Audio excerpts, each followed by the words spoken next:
Wow, that was a press conference today. Joe Biden is in trouble. Our border is also in trouble. Your dollar's in trouble. Everything's trouble, but it's still going to be a fun show tonight on I'm Right.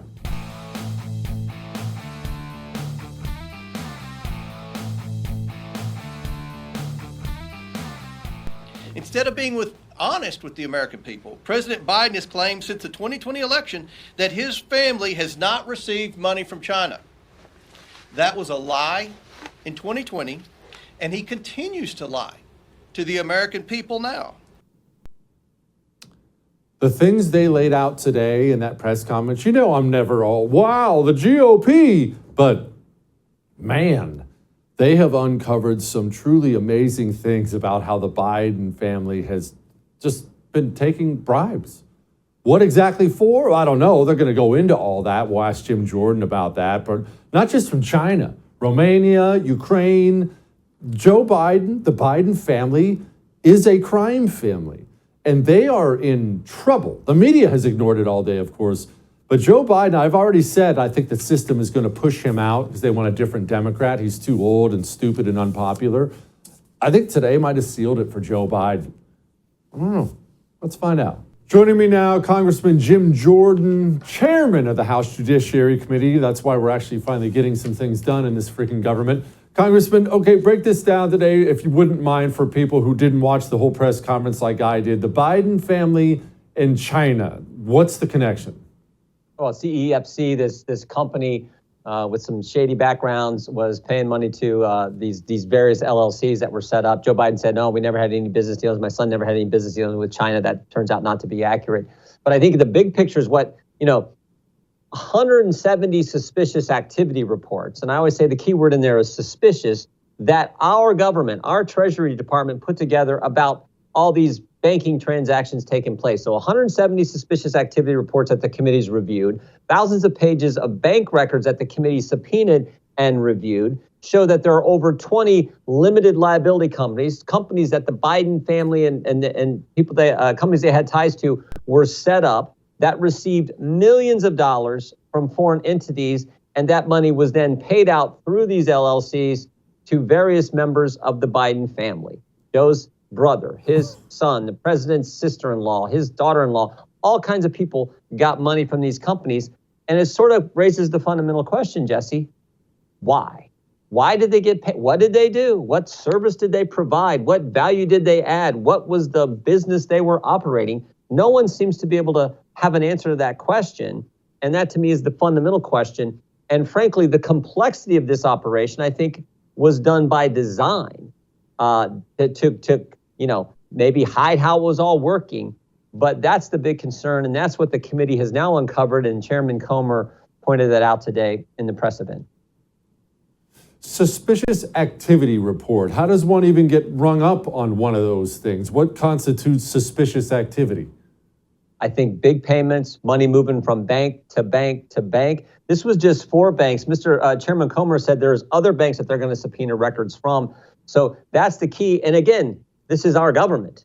It's the Treasury Department. Some of these suspicious activity reports were put together in the Obama-Biden administration. So while he's vice president, our own Treasury Department, the Treasury Department in the Obama-Biden administration was putting some of these reports together.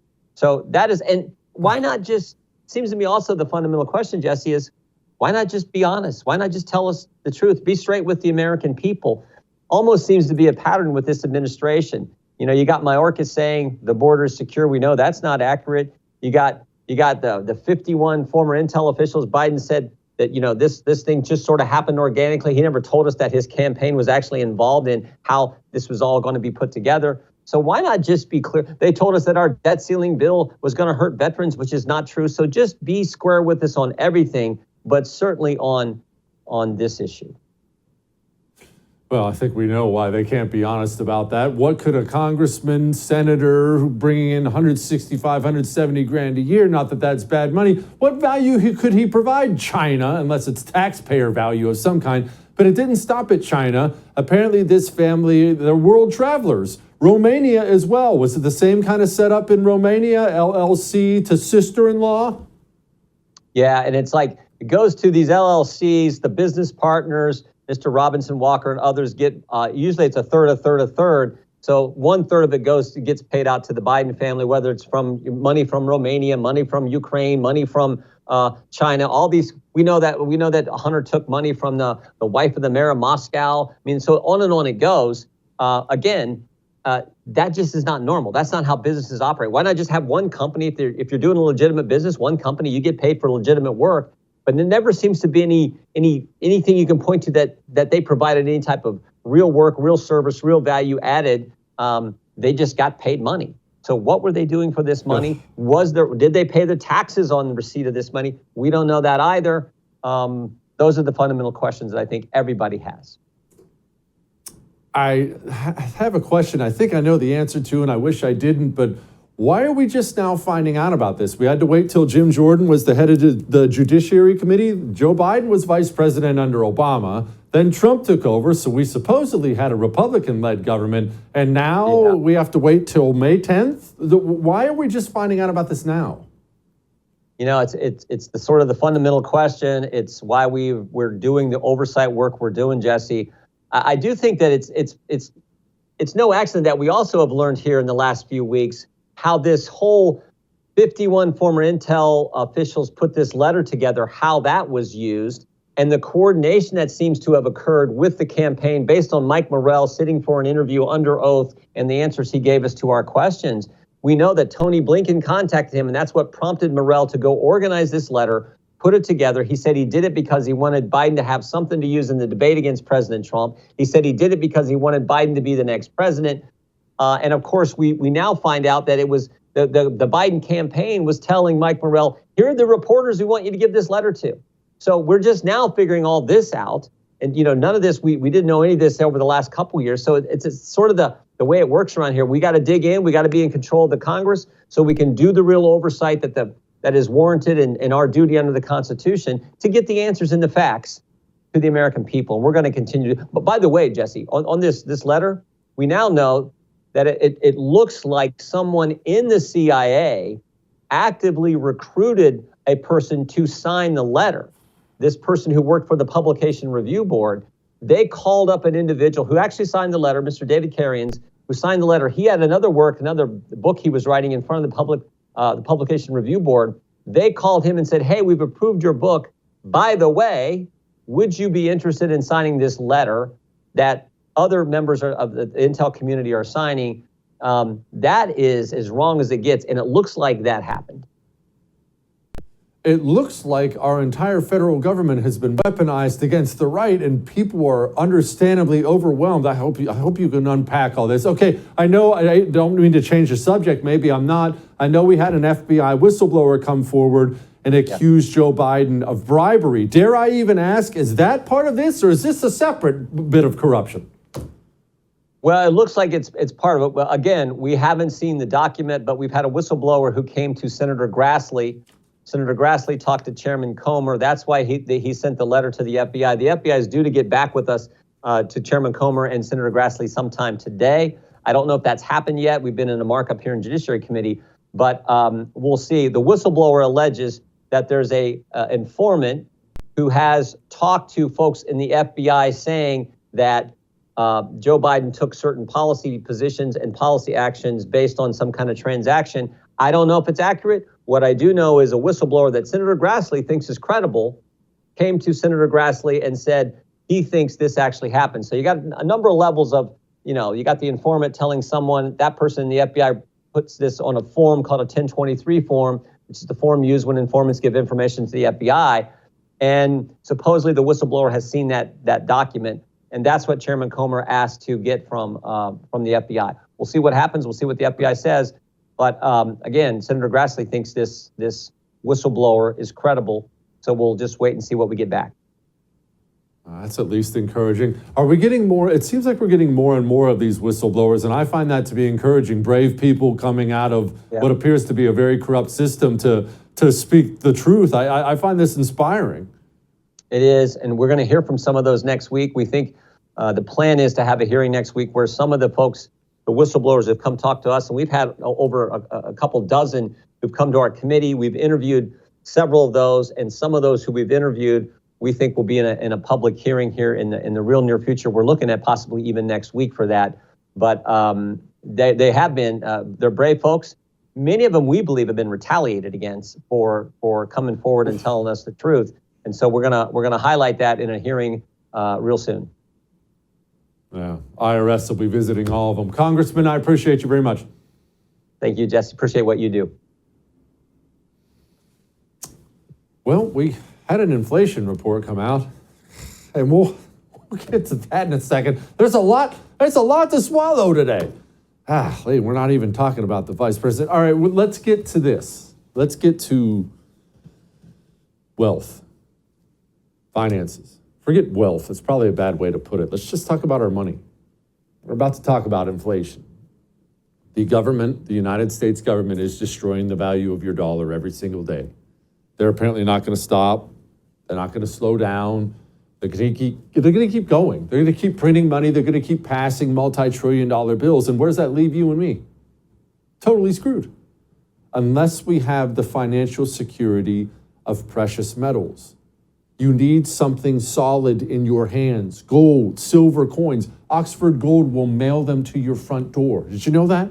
They'll mail them to your front door. They'll get gold and silver in your IRA and 401k.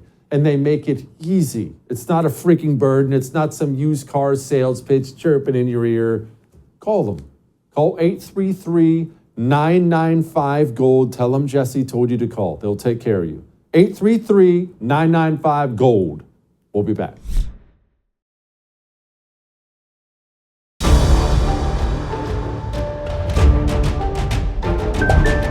Oh, goody, inflation. We have more of it. That's outstanding news. 4.9% year over year now. That makes it over 17.4% since Joe Biden took office. What's that mean to you? Well, you already know what it means. You buy groceries, you buy gas, eggs up 21, pet food 14, bread 12. I could go down the list. Everything in your life's more expensive. There, I simplified it for you. It's friggin' awful. When's it gonna stop? What can we do about it? I don't know. I bet Peter does, though. Peter Schiff joins us now, chief economist and global strategist at Euro Pacific Asset Management. Okay, Peter, 4.9% sucks. It's not obviously not ideal. I don't like being 4.9% poorer than I was yesterday, but it's better than 8. Are we getting better? Well, I guess it's not quite as bad as it was, but it's not good. I mean, if you thought prices were high before, they just went up another 4.9% from where they were a year ago. And that was up a lot from where they were a year before that. But of course, these government measures are not honest. You basically have to double the official numbers to get a better idea of what's actually happening to prices. So if the government says they're up 4.9%, they're probably up closer to 9.8%. That is a better read on what Americans are struggling with. Peter, can you explain that part of it before we move on to anything else? Because I know they lie. It's the government. Of course they lie. They lie about everything. How do they manipulate the numbers to make that number look better than it actually is? Well, they don't have to manipulate it. The CPI was designed to manipulate it. So there's a formula. They don't just have a fixed basket of goods and just compare the price now to the price a month ago or a year ago. That's what they used to do in the 1970s. They don't do that anymore.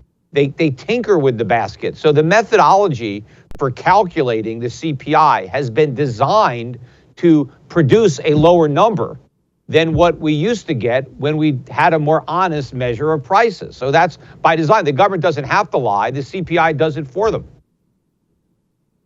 Oh, okay. Now, interest rates. Now, I understand we have the ultimate devil's bargain here. You can have high interest rates or you can have high inflation. I get it. What's the Fed going to do now facing 4.9%? Does this make them stop rates? Do rates keep going up? What do you predict? Well, actually, we have both. We're going to have high interest rates and high inflation. And, good. Because interest rates are prices. It's the price you pay when you borrow money. The price is going up, just like the price of everything else. And in fact, interest expense is a major part of every business. You have labor costs, you have raw material costs, you have rent, and then you have interest. And as interest goes up, well, that's just another cost that you need to pass on to your customers through higher prices. So it's a self-perpetuating spiral. What we really need to attack inflation is lower government spending. Government needs to cut spending, but that's not happening. In fact, they're doing the opposite. Under Biden, the government is increasing spending, so they are throwing gasoline on an inflation fire. Okay, Peter, how does this end in anything else but a disaster? Because I know what you say is true. They're still printing it. They're still spending it. We're doing everything possible to make it worse. Where does this buck stop? Yeah, in a disaster. That's the only way it will end, because as long as there is no disaster, we'll keep kicking the can down the road until one happens. And the disaster that's coming, I think, is going to be a sovereign debt and currency crisis. So much worse than just the garden variety financial crisis we had in 2008, because this time it's not just going to be subprime mortgages that are the problem. It's going to be U.S. Treasury debt. That's the problem. Nobody is going to want to own our sovereign debt because of how high inflation is. And that's also going to create a dollar crisis. And so this is where we're headed, and it is a big disaster. Everybody wants to pretend that we're going to have a crisis if we don't raise the debt ceiling. No, we're going to have a crisis because we do raise the debt ceiling, because we've continued to raise that debt ceiling rather than dealing with the real problem, which is not the ceiling, but the debt. The ceiling would be the solution to the problem if they only stopped raising it. Can you explain what that looks like as best you can for the average American? Okay, what does it mean when countries stop wanting to buy up our debt? What does that mean for me? I'm just a normal idiot. I buy groceries and hang out with my kids on the weekend. What does it mean for me? Well, the reason that Americans continue to enjoy a higher standard of living than what we would normally be awarded based on our collective productivity is because of the dollar's role as the reserve currency, and because our trading partners are willing to accept the dollars we print for the goods that they produce. And they're willing to hold on to those dollars by loaning them back to us, by buying our treasury debt or mortgage-backed securities or other debt instruments. So we basically get to buy stuff for lower prices and then borrow money at lower interest rates. Now, if the world stops wanting to accept our dollars because they no longer have confidence in the dollar's future purchasing power, in the exchange rate of the dollar versus their own currency, then what that immediately means is prices of everything that we want to buy go way up, and the cost of borrowing money goes way up. So Americans see their standard of living go way down, because if the prices of everything goes up, they can't afford to buy anymore. So now a lot of the things that we take for granted, we can no longer afford. And to the extent that we need to borrow money, we can't afford that either. So the entire economy just collapses, and that is the disaster that we are heading for. Peter, that sounds like a Great Depression or worse to me. Yeah, it's probably going to be worse. But yeah, I mean, I think it is a depression. But unlike the depression of the 1930s, where people at least got the benefit of falling prices, that provided some relief.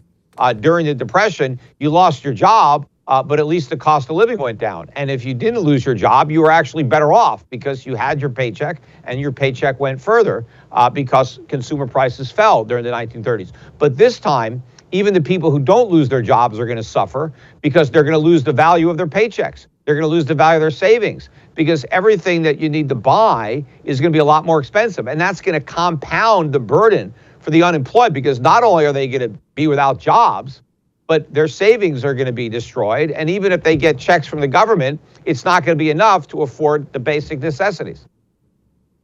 Why can't these people see this coming? It seems so obvious to me when you print money like this. China, they're already moving with the BRICS as far as the reserve currency goes. Brazil and China have already moved off of the reserve. Why can't they see this coming? I'm a moron and I can see it coming. Why don't they do something?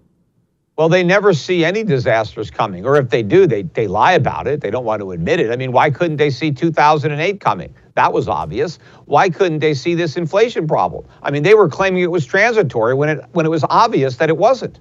So it's all about spin when it comes to the government. They're never going to be honest. They're either going to lie about what's going to happen, or maybe they're just so ignorant that they really can't see what is clearly apparent to anybody who objectively looks at the facts. So you've got to think for yourself and recognize that The government is never going to, tell you about a crisis. You just need to prepare for it yourself.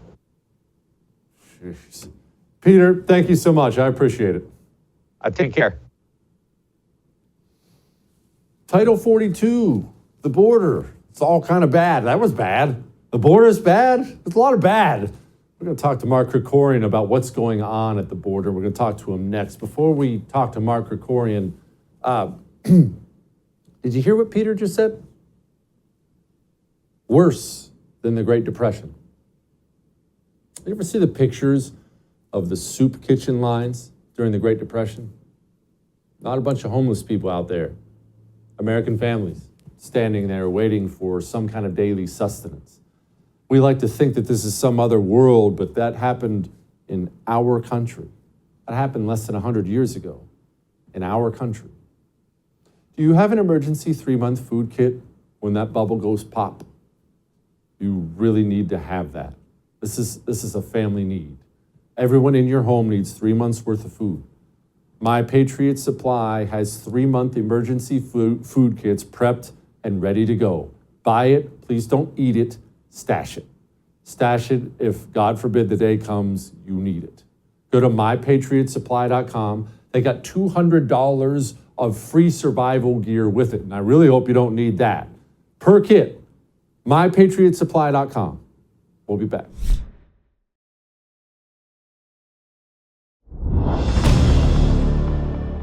Title 42, is the United States ready for the surge of people that's going to come across the border starting later this week? But it remains to be seen. It's going to be chaotic for a while. Chaotic for a while. It's been so calm, but now it's going to be chaotic. Joining me now, Mark Krikorian, Executive Director for the Center for Immigration Studies. Mark, the border has been so calm and peaceful and secure. It's about to get chaotic, though. Yeah, I thought this was just like a seasonal thing. Happens every year. It's no big deal. This is unbelievable. It's unbelievable what's going on. And people aren't even waiting for Title 42 to end.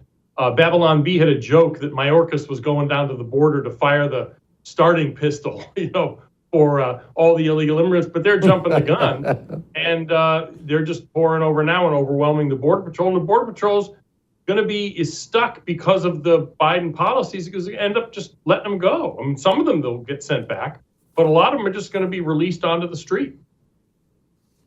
Okay, Mark, let's focus on this for a moment. Where are these people coming from? I know for a fact we have over 80,000 people coming from Venezuela. Who's coming here?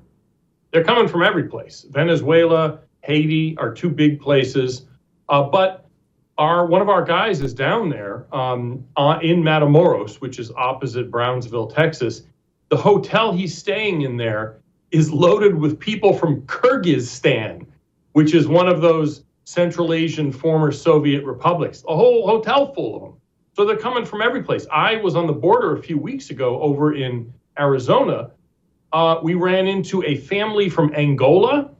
And I talked to a group of about half a dozen people from Georgia, from the Republic of Georgia in the Caucasus. So word has gotten out. This isn't just nearby people. It certainly no longer has anything to do with just Mexican farm workers. This is now a worldwide phenomenon because Biden has invited basically every wannabe illegal immigrant in the world to head to the Mexican border, and the odds are pretty good that they'll end up being let go if they get across. Mark, I hate to ask a freaking nerd detail question, but this stuff fascinates me, and you're the expert on this stuff. Okay, Georgia, Kyrgyzstan, or whatever place that was you just mentioned. How do they get from there to here? What is the process? Are these people hiding out in cargo ships? Are they booking a flight on Delta? How does one even do that? They're flying here. The Georgians was an interesting case. After the Border Patrol took the busload of people away, I went on the other side of the fence, still in the U.S., but it's the side facing the river, walked around. I found a torn up printout e-ticket from one of the Georgians from Paris to Cancun. So they had to get themselves to Paris, and they paid for a round trip ticket to con the Mexican visa officer into thinking they were just coming to Cancun for vacation. And then they take a bus up to the border and they just walked across, and Border Patrol is there to pick them up very obligingly. Okay. All right. I've heard that we're sending troops down to the border. Is that going to do something to secure the border, Mark? No. In fact, if anything, it's going to make it worse. Troops can't arrest people. It's in the United States. They're not going to be shooting people. Even under earlier administrations, when they sent National Guard or troops, they were basically assisting the Border Patrol with, transportation, whatever it is. They were doing support stuff so more agents could be on the line. The thing is, in earlier administrations, those troops were helping the Border Patrol do their job, which was keep out illegals. Under this administration, they're going to be tasked with helping the Border Patrol do the job that Biden has given to them, which is to be Walmart greeters. In other words, they're going to be helping Biden's people process illegals into the United States even faster than they would otherwise. So I got to say, it's actually would be better if those troops weren't sent to the border, because all they're going to do is speed up this disaster that Biden has created. So it seems like the Biden administration, on top of being communists who want to flood this country with illegals to bring America to its knees, it sounds like what they're most interested in is just getting these people into America as quickly as possible so there aren't any ugly-looking photographs of them down by the border. Do I have that about right? Yeah, that's the main thing, is not to stop the flow, but to accommodate it and make it smoother and less chaotic so that nobody has things to take pictures of. That's what it amounts to, including letting people in through ports of entry, the regular legal crossing points. There's this app called CBP One where you can schedule your illegal entry into the United States at a port of entry. And so you're technically legal, but the administration is breaking the law by letting you in and then letting you go. And they're not going to look for you if you don't show up to whatever hearing you may or may not have years in the future. In New York City, people are getting court dates, illegal immigrants coming across the border, getting court dates in 2033, 10 years from now. It's absurd. Yeah, okay. Mark, explain to the person who's not on the border and these people aren't moving in next door, explain why it is such a big deal that we have a bunch of people not loyal to this nation flooding into this nation. Well, first of all, Biden has doubled immigration through this program. He has let in over 2 years more people illegally. I mean people he had in custody and then let into the country, more people than total legal immigration. So nobody's voted on doubling immigration. He's just doing it illegally on his own. But as far as costs go, what do you think the people in New York think of the hundreds of millions that New York taxpayers are having to spend? In fact, it's so bad, the mayor said he was going to have to cut back services for New Yorkers in order to pay for all the illegals that are going there. There's school districts, especially you see this a lot in Texas. We wrote about one of them at CIS.org, which is being, huge numbers of illegal immigrants coming in, totally changing the nature of the school system and actually the community altogether. This is one of those things that you may not care about illegal immigration, but illegal immigration cares about you. Mark, okay, so now that Democrat cities are feeling the brunt of it, I'm looking for any light I can find here. Is there any chance that there's some Democrat pressure put on Joe Biden to stop this? Because Joe Biden's president for another year and a half, a little more than a year and a half at the very least. There's no stopping it while he's president unless he decides to stop it. Is any chance of something good happening?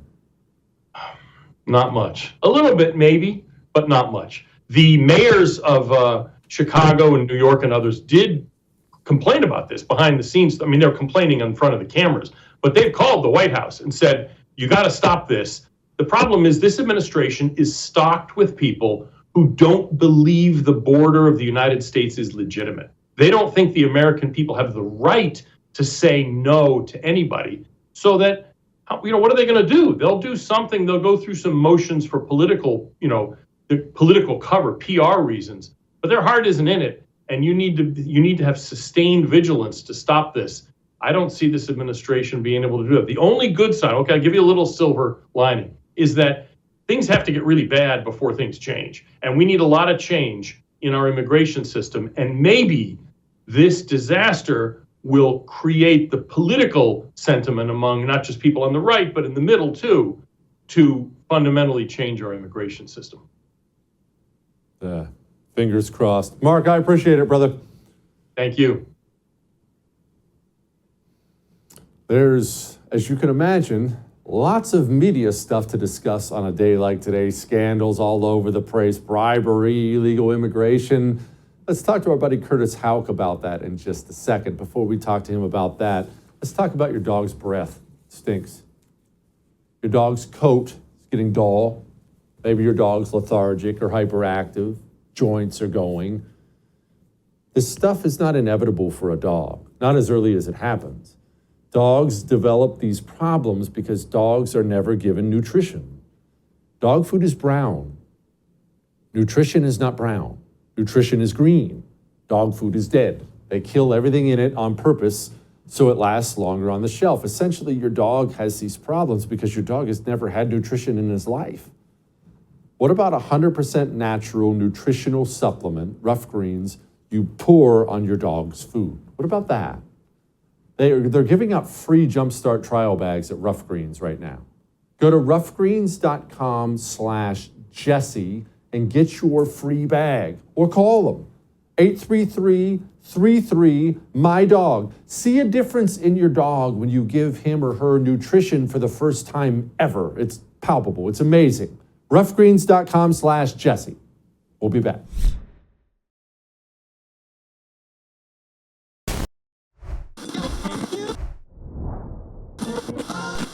Hey, it's Tucker Carlson. At the most basic level, the news you consume is a lie of the stealthiest and most insidious kind. Facts have been withheld on purpose, along with proportion and perspective. You are being manipulated. What's it like to work in a system like that? After more than 30 years in the middle of it, we could tell you stories. The best you can hope for in the news business at this point is the freedom to tell the fullest truth that you can. But there are always limits. And you know that if you bump up against those limits often enough, you will be fired for it. That's not a guess, it's guaranteed. Amazingly, as of tonight, there aren't many platforms left that allow free speech. The last big one remaining in the world, the only one, is Twitter. Starting soon, we'll be bringing a new version of the show we've been doing for the last 6.5 years to Twitter. We'll be bringing some other things too, which we'll tell you about. But for now, we're just grateful to be here. Free speech is the main right that you have. Without it, you have no others. See you soon.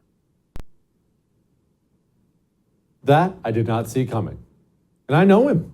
Joining me now, Curtis Houck. He is the managing editor of Newsbusters. Curtis, Tucker's coming to Twitter? What? Yeah, I know, Jesse. It's crazy. I mean, I guess I know Matt Walsh has started to do this where he posts his entire show that's already on the Daily Wire and other places to Twitter. But, I guess this is part of Elon Musk's vision to make Twitter more than just tweets and direct messages, to make Twitter about much more than that, to be a gathering space with the Twitter Spaces that were launched, a little bit before he came in. And now original programming. So Twitter is becoming this, multifaceted operation. And I couldn't think of a bigger get to really kind of help launch, I guess, that phase of the new phase of the company than Tucker Carlson. So I'm interested to see what this looks like. How long are these episodes going to be? What kind of things is he going to do? Is he going to have guests?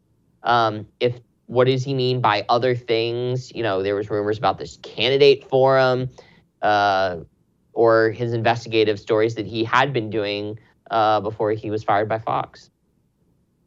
Okay, Curtis, now I hate to nerd out on the details, but you're the perfect one to do that with because I'm curious, and I know you are too. How does one make money from it? I mean, he's not running a charity. Everyone knows he's been publicly offered $100 million by somebody, and he's had these absurd deals, but he's doing Twitter. How do you make any money from that? I think it's really simple. It's not about the money for Tucker. I think, as a lot of people know, he comes from money, so he's very independently wealthy. other than maybe paying Fox for, I guess, construction costs. He has the studio at his compound in Maine. You can get a studio in Florida probably pretty easily, his other place.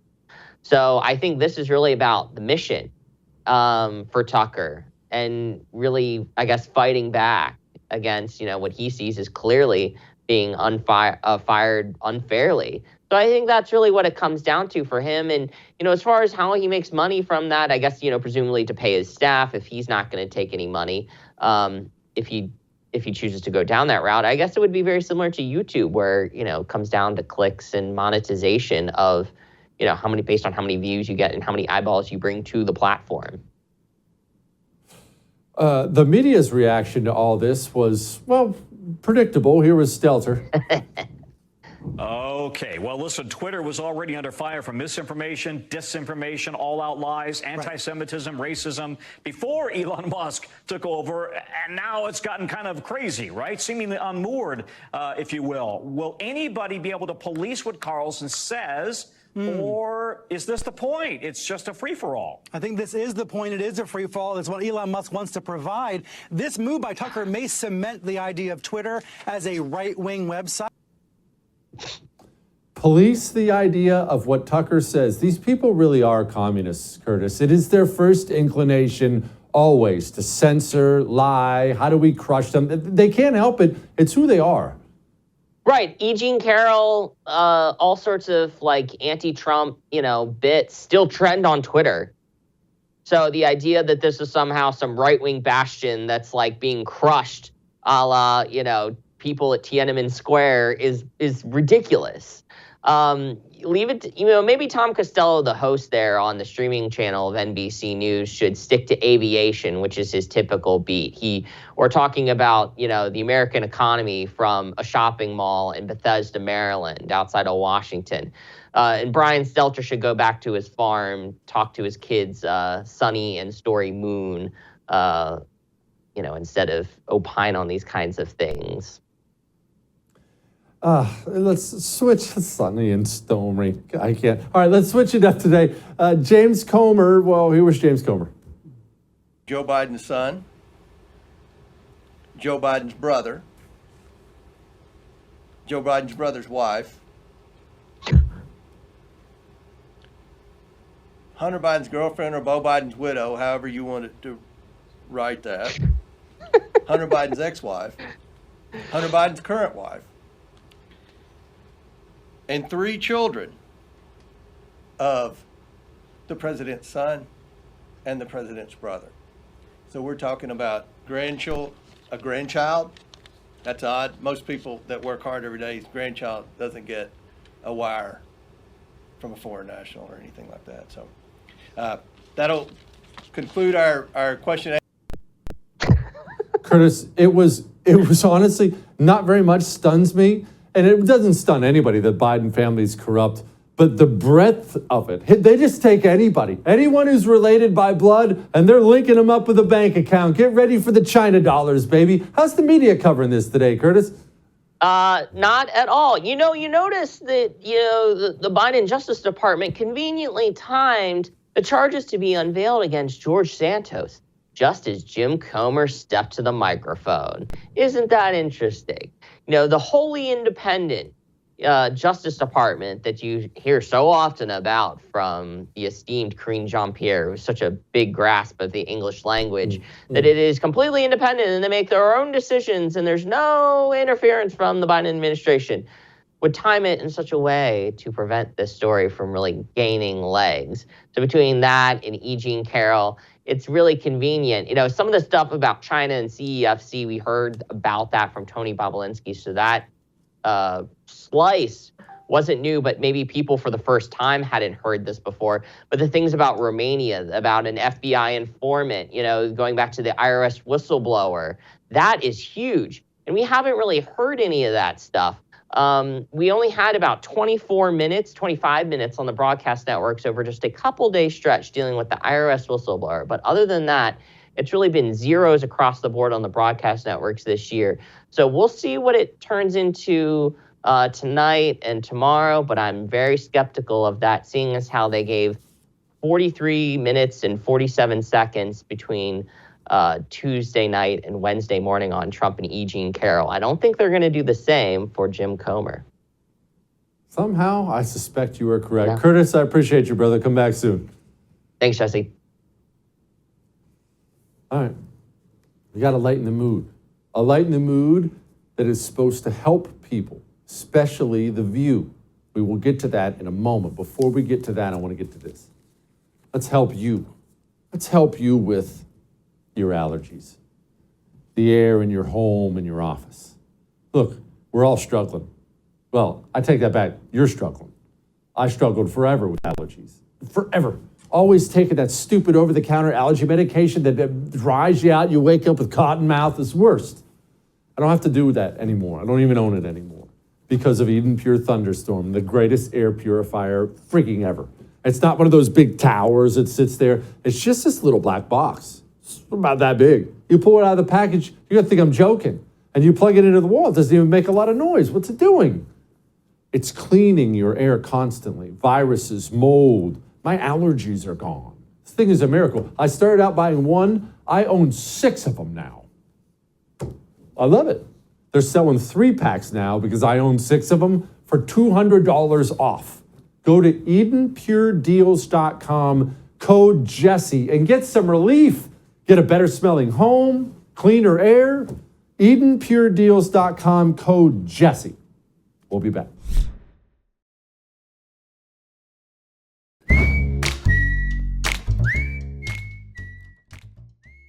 All right, it's time to lighten the mood. And when we lighten the mood on this show, sometimes it's puppy videos. Sometimes it's someone tripping and falling, because that's always hilarious. But sometimes it's videos that help you, videos that help me, a way we can improve ourselves. How about some fat loss tips? Sounds good, right? We have feminists who watch the show. So before we get to that, let's get to this. Let's get to the timeshare you think you're stuck in. You're not stuck in it. You think you are. The timeshare company has told you you are. They told you you signed the contract. You have to pay those annual fees every year. You have to pay the special assessments. It's never ending. You write the check every year. You're miserable. You never even go anymore. Lone Star Transfer caught on to this scam a long time ago. And what they do is they get people just like you legally and permanently out of their timeshare. They guarantee it. They put it in writing. They even give you a time frame. You want to talk about calling your shot. You are not stuck. You're one phone call away from freedom. Call Lone Star Transfer today. Call 844-310-2646. 844-310-2646. All right. Now, how do you lose weight? Maybe this guy's onto something.